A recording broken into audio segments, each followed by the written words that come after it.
Good morning, everyone, and welcome to the Chalhoub Group's podcast. During this episode, we will be talking about the group's sustainability efforts. My name is Aline Madaghjian, Market Intelligence Executive and Chalhoub Impact Ambassador. I'm so excited to have with me today my guests, Florence and Charbel, who will be introducing themselves shortly and will take us through a very exciting agenda for today. Florence, to start off with you, in your opinion, what is sustainability? Good morning, everyone. It's a pleasure to be here, and thank you, Aline, for the introduction. So, Florence Bulte, I'm the Chief Sustainability Officer for the group. For me, sustainability is more of a mindset. It's the way you behave yourself in this world, the way you take care of the environment, the way you take care of the people around you. So, as a family business, for us, sustainability has always been at the core of how we conduct our business. And we have to be responsible in the way we conduct our business. It's part of our value, if you want. We started our business more than 65 years ago. And really, the idea is to keep it going for generations and generations. So, obviously, it's not been, we've not come from, 65 years ago to today. It's been a journey. Many companies start with the employee engagement part. So in 2009, we created Chalhoub Impact. As our business was growing, it was only normal that, we share all this wealth that we were making to people in need in the region. So we started activities to allow people in our teams, to give back.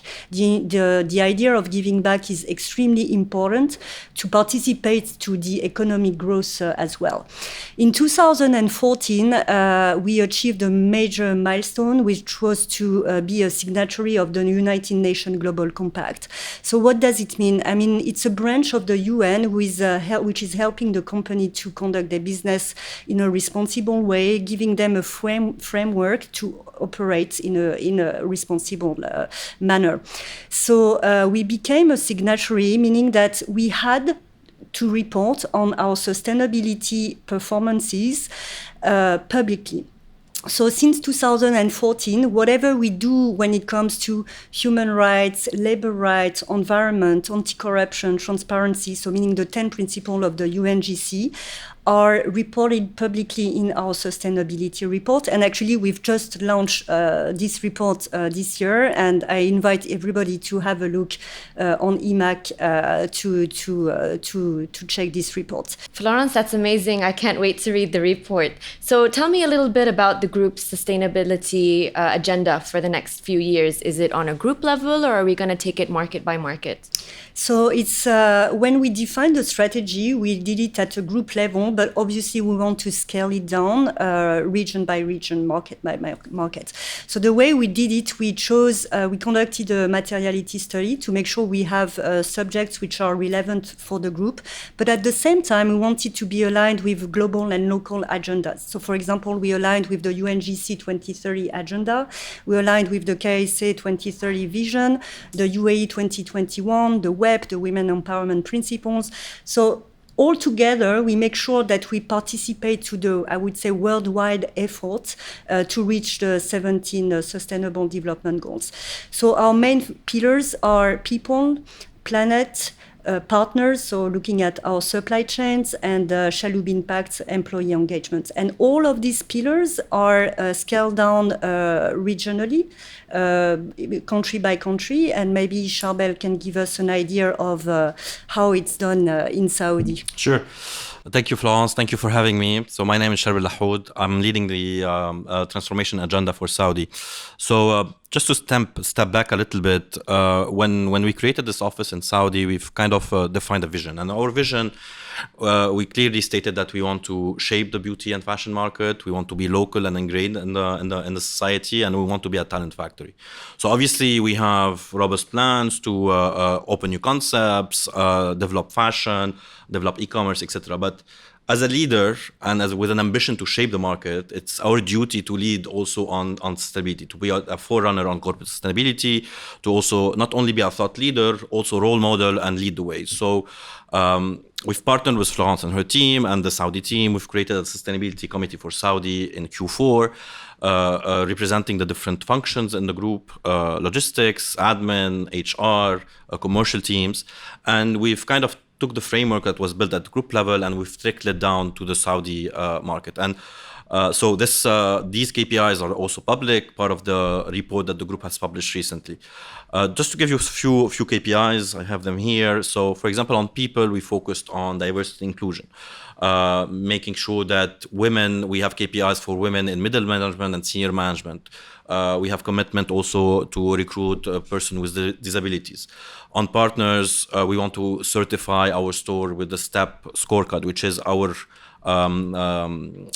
version of the LEED certification. We've also have strong commitments in reduction of consumption of energy, water, and paper. And finally, when it comes to people engagement, yes, we want to increase the people that are volunteering, but also want to have a better impact on the people that we're working for. So all in all, I think it's a first iteration that we started in Saudi. I think we started a movement.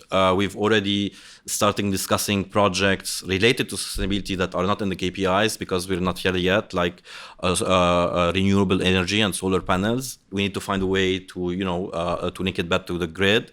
We've also started working on water filtration to remove buying bottle of waters. So we have so many projects. We created a movement, we created awareness, because at the end of the day, sustainability is not only people engagement, it's also a holistic approach of how we run the business, like you said, Florence. And it's what we do every day, maximizing positive impact and reducing negative impact.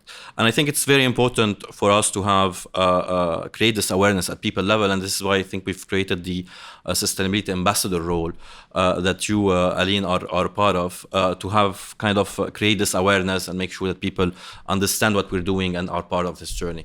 Can you tell us more about this role, Aline? Yeah, of course, definitely. So being a Chalhoub Impact Ambassador, first of all, it really adds diversity to the workplace, and it's really nice because it's a fun activity, and everything that we're doing at a group level, we can really implement it on an individual level. So let's say whether it's tree planting or beach cleanup or even recycling in the office, these small steps that we're doing are really making a huge impact on the environment and are helping us as a group to achieve all of the goals that we have in place to accomplish and obviously make the world a little bit of a better place.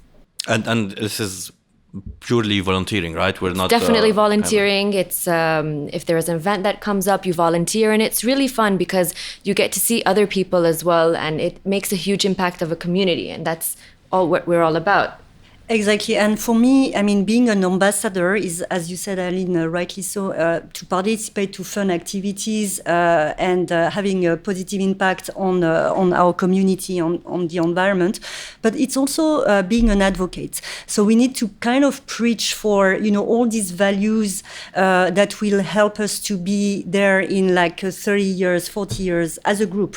So I was talking about responsible business practices, but it's also looking at our community and how can we improve, the way people are in these communities, how we can have a positive impact. So being an ambassador is participating, yes, but it's also educating our colleagues on what is sustainability, what does it mean, what are the various subjects that it touches, because as we've seen, it's really wide, like it touches people, environment, ethics, so we need people to know about it, to be to convince other colleagues also to, as you said, Charbel, to be part of this movement. Exactly, and I think we've in Saudi specifically, actually, we've put a KPI actually to have at least 90% of all our employees in Saudi going through a training on awareness on sustainability. I think this is important. Maybe it's easier for back office people to kind of reach out and get to know what we're doing. maybe more difficult for frontliners to kind of be aware of what's happening. So it's important that we also make sure that our big frontline community is also part of this movement. Definitely. And just to add on to what you were both saying, I think what it's really nice is that not only, for example, am I an impact ambassador or some of my colleagues, that we're actually educating our families as well. So like I'd say at the beach cleanup or at the tree planting, I see so many mothers and fathers bringing their children along. And this is all about the community, because not only are we educating our employees, we're educating their children who will educate their children as well. So it's definitely something for the long term. Florence, I have a question for you regarding, we're a big luxury player here. We represent many brands. And, fashion is an industry that is quite... polluting. Sorry? Polluting. Polluting, exactly. Are we having discussions with the brand we represent on our sustainability plans? Are we including them in initiatives that we're trying to do, be it on the Middle East, but also, on a global level with these brands? For sure. So, fortunately, a lot of our brands have got a sustainability strategy, which are scaled down to each and every region, Middle East being a part of the region. But what we do, so now I'm speaking as a sustainability business unit, part of a Chalhoub group, we do extend some support to some of our brands who want to localize, I would say, their sustainability strategy. So we've worked with Faces, we've worked with L'Occitane. L'Occitane has got a super strong sustainability strategy, but we are always happy to, let's say, find local partners, local NGOs with whom they can partner to scale down the strategy which is coming from the head office. For the brands which don't have such a strong sustainability strategy, what we can do to support is to define with them a strategy which would be only applicable for the Middle East. When I'm saying applicable, it's relevant also for the Middle East, because what might be relevant in Europe might not be relevant in the Middle East. We may not have the same priorities. So as a business unit, sustainability business unit, either we support scaling down the head office strategies, or we can support defining a local strategy for the brands. That's great to hear. And do we partner with other groups, like be it in retail or other groups on our sustainability efforts? Yes, definitely. For example, we have, not a formalized partnership, but with Majid Al Futtaim, because we are obviously retailers, and we're working a lot with them on, for example, when it comes to recycling efforts. Now we're going to launch a program to recycle in the malls. Majid Al Futtaim is quite advanced when it comes to the recycling processes. So we are coordinating our efforts, but this needs a lot of discussion and making sure we optimize our efforts. So fortunately, yes, in the region we are able to partner with companies who are in a different business, but supporting our business as well. It's definitely nice to see how we're all coming together to make, the environment and the world a little bit of a nicer place. So definitely, it's very exciting. So if I can just add one thing, sustainability, as you were saying, we were speaking about KPIs. And again, I invite everybody to go and check the sustainability report. Each and every KPIs that we are setting is faced with a figure.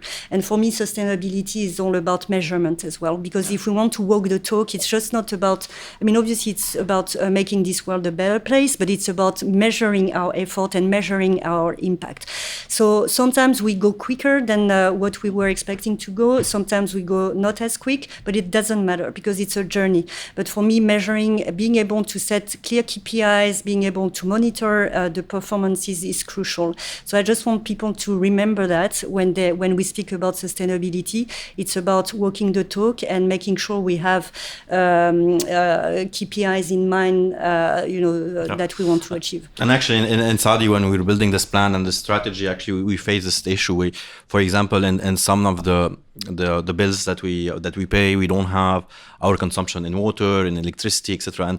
And we started engaging with these partners to kind of give us the details of what we're consuming, so we can at least start measuring this year and next year, so we have a baseline and see what action we can take into action to kind of reduce our impact. And like you said, it's a mindset. We want to make sure that we're measuring what we're doing, and we are able to measure, because sometimes we need to invest in some tools to be able to measure. But on the long run, yes, we're investing in some initiative, but on the long run, not only we're saving costs, but also we're minimizing our impact on the planet. So we really talked about a lot today, and we really learned a lot as well. So Charbel and Florence, thank you so much for joining us on today's episode. You're so welcome. And I'm sure we have a lot to talk about on a sustainability level. I'm sure we have a lot to talk about diversity and inclusion, waste management, supply chain efficiency as well. And Charbel... And also on Saudi, also we'll be shooting some podcast in Saudi with the Saudi team. Obviously, we're going to do a recap of our first year on sustainability towards the end of the year, but also we're going to talk about fashion, how we're impacting and growing the fashion business in Saudi, and also one podcast will be about our talents in Saudi. So definitely stay tuned for more exciting podcasts. Definitely. So as you can hear, we still have a lot to talk about. So please stay tuned. Keep an ear and eye out on our social media for everything yet to come.